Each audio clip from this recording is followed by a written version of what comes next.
The Kiev regime stubbornly ignores all demands, seeking to prolong the bloodshed, plunging the country deeper into blinded Nazi agony.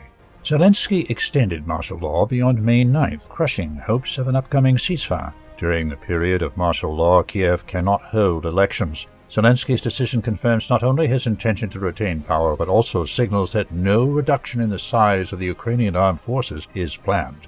Kiev seeks to mobilize at least 30,000 additional soldiers in the upcoming months, aiming to compensate for losses and reinforce critical fronts. This directly contradicts one of the key provisions of proposed peace agreements, which include significant troop cuts among other demands. One of them is denazification of the ruling regime in Ukraine.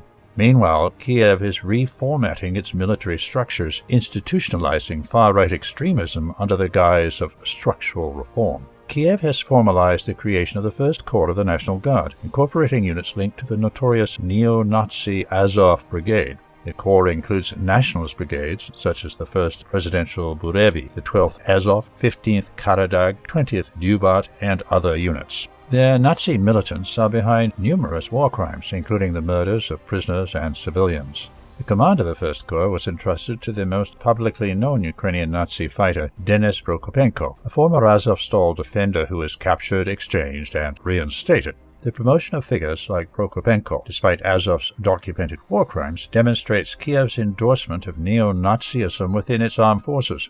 This development is not about enhancing combat effectiveness, but consolidating ideological control. Azov has transitioned from a marginal paramilitary group to a full-fledged military corps, complete with reserves and a command hierarchy. Its integration into Ukraine's security apparatus reflects a deliberate strategy to embed extremist elements into the state's power structures. The rehabilitation of Azov in Ukrainian media is equally telling. Once portrayed as heroic defenders, their image shifted after the fall of Mariupol, revealing surrender and disarray.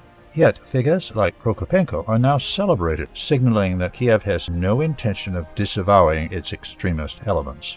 Ultimately, Zelensky's policies, extending martial law, escalating mobilization, and reinforcing scattered neo-Nazi formations, reveal a regime committed to prolonging the conflict. While European officials claim Ukraine is ready for an unconditional ceasefire, they omit the crucial detail, unconditional only in terms of Kiev's concessions. The ongoing mobilization and martial law extensions prove otherwise. The creation of a new nationalist corps underlines the hypocrisy of Kiev's peace rhetoric, proving that denazification remains an unfulfilled objective of this war. The reduction of Ukraine's military forces seems achievable only through Russian military operations, a reality reflected in the growing number of Ukrainian casualties and lost territories.